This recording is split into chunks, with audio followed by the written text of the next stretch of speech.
Kali ini, mari kita bahas sesuatu yang mungkin perlu kita pertimbangkan dalam interaksi sehari-hari kita. Apakah kamu pernah bertanya-tanya mengapa sebagian orang sepertinya tidak layak untuk menerima hormat? Nah, kali ini akan menjelajahi 10 alasan mengapa kita harus menarik batasan dan tidak memberikan hormat pada orang-orang seperti itu. Kita semua ingin hidup dalam lingkungan yang positif dan mendukung, kan? Jadi, mari kita telusuri bersama mengapa penting untuk mengakui batas etika sosial dalam interaksi kita sehari-hari. 1. Penyebar gosip dan fitnah. Kita semua pernah mendengar pepatah, bicaralah baik-baik atau diam. Penyebaran gosip dan fitnah tidak hanya merugikan individu yang menjadi sasaran, tetapi juga mempengaruhi kepercayaan di antara kita semua. Bayangkan jika informasi palsu tentang kamu tersebar luas, bagaimana perasaan kamu? Merasa kecewa, tidak dihargai, dan mungkin merasa terancam. Inilah mengapa kita harus berhenti memberikan hormat pada orang yang dengan sengaja menyebarkan gosip dan fitnah. Mereka bukan hanya merusak reputasi orang lain, tetapi juga membahayakan kepercayaan dan kerukunan sosial. Jadi, mari kita bersama-sama menolak untuk terlibat dalam praktek-praktek yang merugikan ini, dan sebaliknya, membangun lingkungan di mana kejujuran dan empati menjadi landasan interaksi kita. 2. Orang yang sombong. Ketika seseorang berperilaku sombong, mereka sebenarnya sedang menunjukkan kurangnya penghargaan terhadap orang lain. Sikap sombong cenderung membuat orang merasa diabaikan atau direndahkan. Sombong seringkali datang dari rasa superioritas yang tidak seimbang, di mana seseorang merasa lebih baik daripada yang lain. Tidak ada yang ingin berurusan dengan seseorang yang memandang rendah atau meremehkan mereka, bukan? Oleh karena itu, menghormati orang yang sombong bukanlah keharusan, karena perilaku mereka menciptakan ketidakseimbangan dan ketegangan dalam interaksi sosial. Sebaliknya, mari kita ajak mereka untuk menghargai kerendahan hati dan mengakui keunikan serta nilai-nilai yang dimiliki oleh setiap individu. 3. Orang yang merendahkan orang lain. Setiap individu pantas dihormati dan dihargai, tanpa memandang latar belakang atau status mereka. Merendahkan orang lain tidak hanya tidak pantas, tetapi juga bisa sangat menyakitkan bagi korban. Itu bisa berdampak negatif pada harga diri dan kesejahteraan mental seseorang. Kita tidak pernah tahu bagaimana kata-kata kita bisa mempengaruhi orang lain, dan merendahkan bisa menyebabkan luka yang dalam dan berkepanjangan. Jadi, sangat penting bagi kita untuk tidak memberikan hormat pada orang yang merendahkan orang lain. Sebaliknya, kita harus mempromosikan sikap penghargaan dan empati, menciptakan lingkungan di mana semua orang merasa dihargai dan diterima dengan baik. 4. Orang yang kasar dan tidak sopan. Kasar dalam perkataan dan perilaku tidak hanya mengganggu, tetapi juga merusak kualitas interaksi sosial. Orang yang tidak sopan seringkali membuat orang lain merasa tidak nyaman atau terintimidasi. Sikap yang tidak sopan juga menunjukkan kurangnya penghargaan terhadap norma-norma sosial yang berlaku. Sebagai anggota masyarakat yang bertanggung jawab, kita memiliki tanggung jawab untuk memastikan bahwa kita berinteraksi dengan cara yang menghormati dan membangun. Oleh karena itu, memberikan hormat pada orang yang kasar dan tidak sopan tidaklah pantas. Sebaliknya, kita harus menegakkan standar perilaku yang tinggi dan mempromosikan sikap saling menghargai dalam semua aspek kehidupan kita.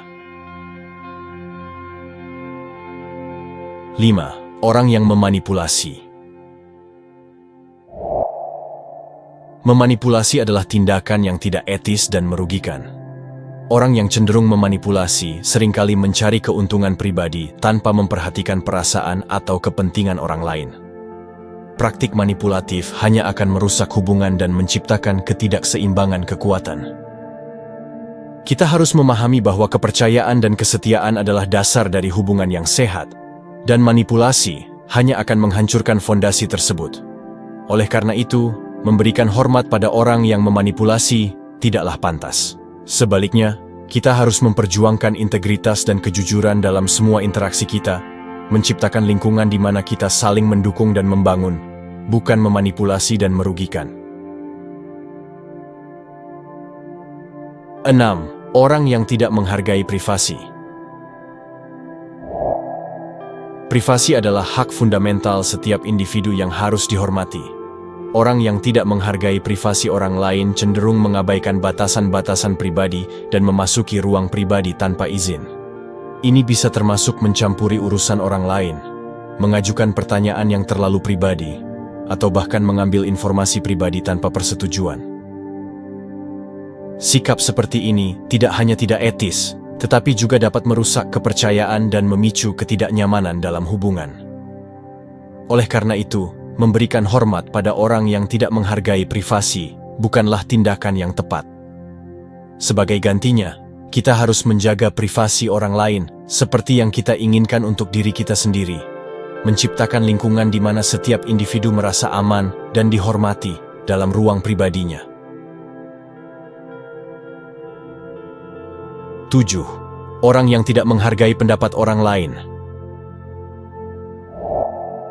Setiap orang memiliki hak untuk memiliki pendapat dan pandangan mereka sendiri. Orang yang tidak menghargai pendapat orang lain cenderung menindas atau menolak pendapat yang berbeda dari mereka sendiri. Sikap seperti ini tidak hanya merugikan kebebasan berekspresi individu, tetapi juga membatasi pertukaran ide yang penting untuk pertumbuhan dan pembelajaran kita semua. Kita harus ingat bahwa keberagaman pendapat adalah salah satu kekuatan masyarakat yang sehat, dan menghargai perbedaan pendapat adalah kunci untuk menciptakan dialog yang konstruktif. Oleh karena itu, memberikan hormat pada orang yang tidak menghargai pendapat orang lain tidaklah tepat. Sebaliknya, kita harus mempromosikan toleransi dan menghargai keberagaman pandangan, menciptakan lingkungan di mana setiap suara didengar dan dihargai. 8. Orang yang tidak mau menerima kritik.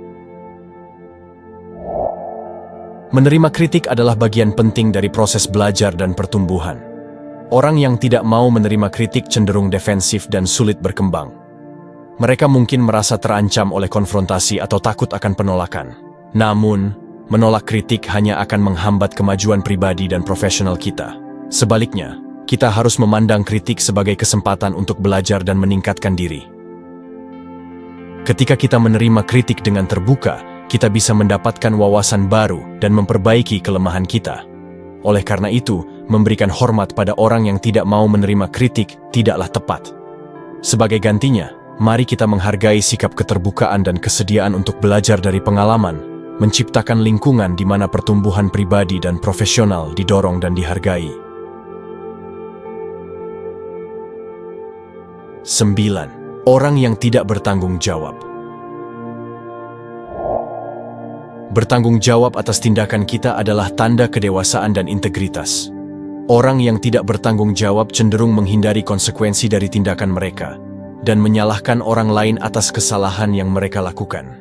Sikap seperti ini tidak hanya merugikan orang lain, tetapi juga menciptakan ketidakstabilan dalam hubungan sosial. Bertanggung jawab adalah dasar dari kepercayaan dan kerja sama yang sehat. Tanpa rasa tanggung jawab, sulit bagi kita untuk membangun hubungan yang kuat dan berkelanjutan. Oleh karena itu, memberikan hormat pada orang yang tidak bertanggung jawab tidaklah pantas. Sebaliknya, kita harus mendorong dan mendukung sikap tanggung jawab dalam diri kita sendiri dan orang lain, menciptakan lingkungan di mana kepercayaan dan kerjasama bisa berkembang. 10. Orang yang agresif dalam interaksi sosial. Agresivitas dalam interaksi sosial hanya akan menciptakan konflik dan ketegangan yang tidak perlu. Orang yang agresif cenderung menggunakan kekuatan fisik atau kata-kata kasar untuk mendominasi atau mengintimidasi orang lain. Sikap seperti ini tidak hanya merusak hubungan, tetapi juga menimbulkan rasa takut dan ketidakamanan di sekitar mereka. Dalam sebuah masyarakat yang sejahtera, kita harus berupaya untuk mengatasi konflik dengan cara yang damai dan beradab. Oleh karena itu, memberikan hormat pada orang yang agresif dalam interaksi sosial tidaklah bijaksana.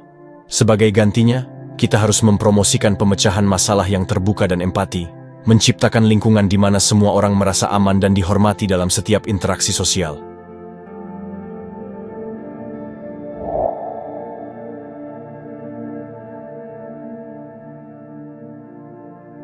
mari kita ingat untuk menarik batasan dan tidak memberikan hormat pada orang-orang yang tidak pantas.